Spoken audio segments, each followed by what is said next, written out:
சில ஆண்டுகளுக்கு முன்பு கர்நாடகா மாநிலத்தில் நடந்த ஒரு சம்பவம். ஒரு தெருநாயை சிறுத்தை புலி ஒன்று வேட்டையாட துரத்தி வந்துள்ளது.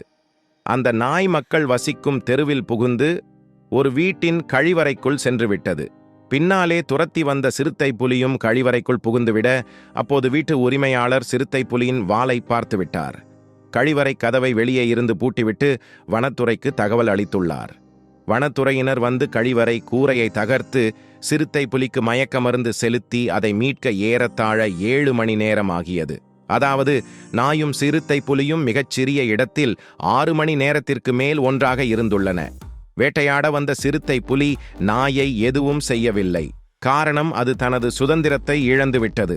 அதனால் ஏற்பட்ட அழுத்தம். அது உணவு எடுத்து கொள்ளவில்லை. பசி மறந்து போனது.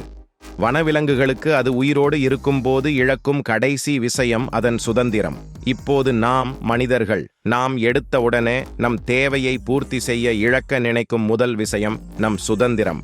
வசதியான வாழ்க்கைக்காக விலை உயர்ந்த பொருட்களை வாங்கி கடனில் மூழ்கி அதை அடைக்க பணத்தேவையை தீர்க்க சுதந்திரத்தை இழந்து வேலை.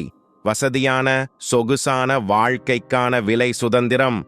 ஒரு உறவு நீடிக்க அவர்களின் அன்பு வேண்டும் என்று வேறொருவர் நாம் உடுத்தும் உடைவரை தேர்வு செய்ய விட்டுவிடுவோம். அடுத்தவரின் அன்பு அக்கறை வாங்க நாம் தரும் விலை சுதந்திரம். நம் அன்பை புரிய வைக்க கூட சில இடங்களில் நம் சுதந்திரத்தை அடகு வைக்கிறோம். இந்த மாதிரி பல சூழல்களில் நாம் ஒன்றை நிரூபிக்க அல்லது பெற நம் சுதந்திரம்தான் மனிதர்கள் தரும் முதல் விலை. ஆனால் சுதந்திரம் மனிதனுக்கு மிகவும் அவசியம்.